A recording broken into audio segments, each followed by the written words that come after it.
So it starts on 6/11, Wednesday night. I showed up at Back Again Cafe in Middletown, Connecticut, and some people were already playing this. And I hopped in on the second round because it's a super fast game. The game is Similo. Now, this wasn't the version that I played, but this is the version I owned.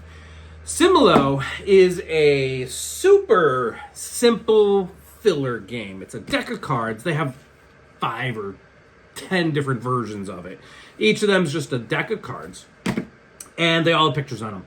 And essentially, one person is the clue giver, the rest of the people are the guessers. It's a cooperative game. So the clue giver, you randomly deal out, I think, 12 cards. And the clue giver looks at one of them. That is the card that he or she needs to get everyone else to guess. So then they put that card back in the stack of 12, shuffle it all up, and lay all 12 cards out on the table face up, I think in a 4x3 grid.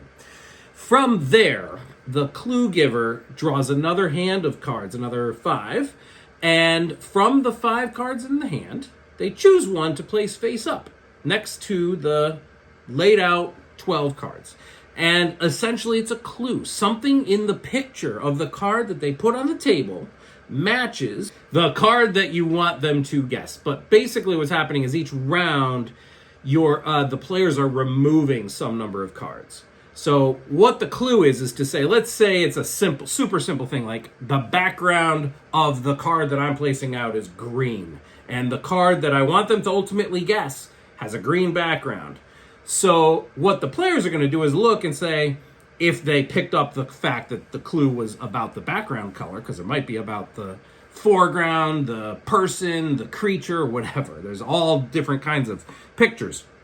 So the people have to decide, okay, well, these cards all have blue backgrounds, so clearly they're not the ones matching here. So they're going to remove those. Ultimately, over the course of a few rounds, round 1, the players have to remove 1 card that matches the clue that I put out, or doesn't match, that you get what I mean. Round 2, they have to remove 2 cards. Round 3, they have to remove 3 cards. Round 4, they have to remove 4 cards. That's 4, 5, 6, 7, 8, 9, 10. And then the last round, there's only 2 cards remaining. One is the correct card and that they need to guess, and one is a bad card.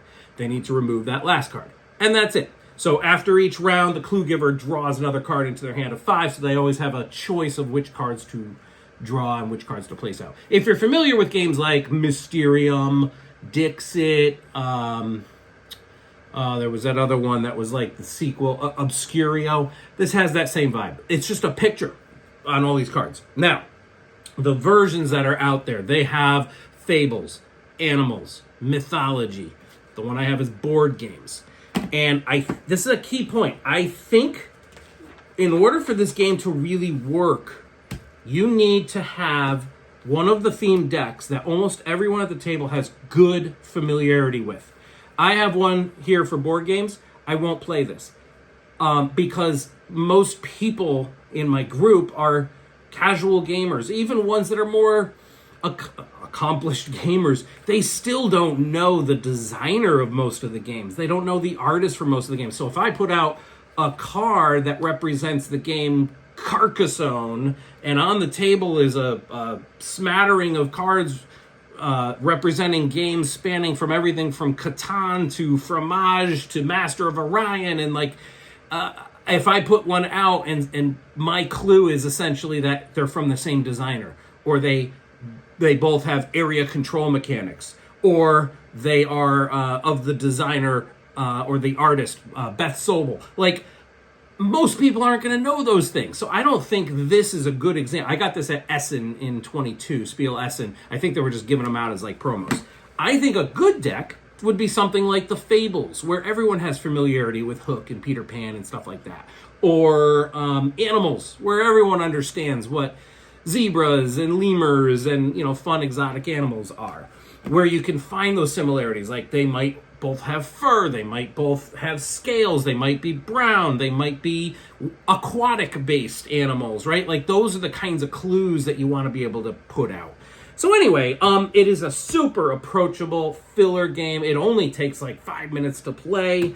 I just think that you do need to get a set that most people will be familiar with. So what can I say? What else can I say about Similo? Fiddly-factor. As far as game setup, there is no fiddly-factor. You just draw out the deck of 12. One gets seen randomly by the clue giver. The rest are laid face up. It's super simple. And gameplay, there's no fiddly-factor there either. It's just a really straightforward, elegant game. Oh, I should have said, when you play the clue out, you can play it, I believe, vertically, which means the clue I'm giving matches the final card. Or you can play it horizontally, which means the clue I'm giving has something that is dissimilar from the card that I want you to guess. So that's, there's a little bit more interesting choice there in terms of, are you going to play it face up or, not face up or face down, vertical or horizontal. In any case, pimp out potential is unnecessary. You just need the deck of cards. There's nothing to pimp out here. So, very straightforward game. I'm going to give it a score of 7. I think it's a good filler. I look forward to owning a different set than this one. I think it's cool that I own the board games version as a novelty. I don't think I'd ever play it. I don't think I have a group of people who would know enough of the stuff. Even if you understand... No, you have to have played all the games that are going to be out on the table. If you don't know what one of those games is, you have no idea who the designer is, what the mechanics are, who the illustrator is, who the publisher is. You just have no idea. So I don't think this is a great example of it. But I do look forward to owning one of the other sets. In any case, that is Similo, and I give that a 7.